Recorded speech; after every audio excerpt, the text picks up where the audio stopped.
മഴക്കാലപൂർവ്വ ശുചീകരണ പ്രവർത്തനങ്ങൾക്ക് ചേർത്തല നിയോജകമണ്ഡലത്തിൽ തുടക്കമായി. മഴക്കാലത്ത് പകർച്ചവ്യാധികളും വെള്ളക്കെട്ടും ഒഴിവാക്കുന്നതിനായി പൊതുസ്ഥലങ്ങൾ, ഓടകൾ, കനാലുകൾ, റോഡരികുകൾ തുടങ്ങിയവ ശുചീകരിക്കുന്നതിനായുള്ള മഴക്കാല പൂർവ്വ ശുചീകരണ പ്രവർത്തനങ്ങളുടെ ചേർത്തല നിയോജകമണ്ഡലത്തിലെ ഉദ്ഘാടനം MLA പി പ്രസാദ് നിർവഹിച്ചു. നമ്മൾ കുറേ നാളായി ചെയ്യുന്ന ഒരു പ്രവർത്തനമാണ്. മഴക്കാലം നമ്മുടെ നാട്ടിൽ ഇന്ന് രോഗങ്ങളുടെ കാലം കൂടിയായി മാറുന്നു എന്നതുകൊണ്ടാണ് മഴക്കാലത്തിന് മുമ്പേ ശുചീകരണം അത്യാവശ്യമാണ് എന്ന് പറയുന്നത്.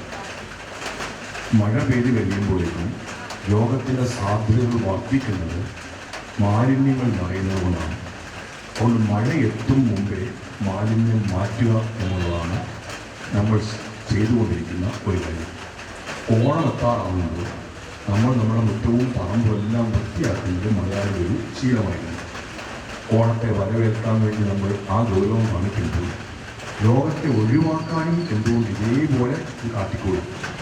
എന്നാൽ രോഗത്തെ ഒഴിവാക്കാൻ നമ്മൾ ഈ ജാഗ്രത കാണിക്കുന്നുണ്ട്. ഓണത്തെ വരവേൽക്കാൻ കാണിക്കുന്ന ജാഗ്രത പോലെ, മറ്റ് ആഘോഷങ്ങൾക്ക് കാണിക്കുന്ന ജാഗ്രത പോലെ ആരോഗ്യത്തിന് ജാഗ്രത കാണിക്കുന്നില്ല നമ്മൾ എന്നുള്ളത് നമ്മൾ അനുഭവിക്കുന്ന ഒരു യാഥാർത്ഥ്യമാണ്. വയലാർ നാഗംകുളങ്ങര കവലയിൽ നടന്ന പരിപാടിയിൽ ഗ്രാമപഞ്ചായത്ത് പ്രസിഡന്റ് ബിന്ദു മുരളി അധ്യക്ഷത വഹിച്ചു. ഗ്രാമപഞ്ചായത്ത് vice president MG Nair, Ajimol, ഗ്രാമപഞ്ചായത്ത് അംഗങ്ങൾ, ആശാപ്രവർത്തകർ, ഹരിതകർമ്മ സേനാംഗങ്ങൾ, കുടുംബശ്രീ തൊഴിലുറപ്പ് പ്രവർത്തകർ തുടങ്ങിയവർ പങ്കെടുത്തു.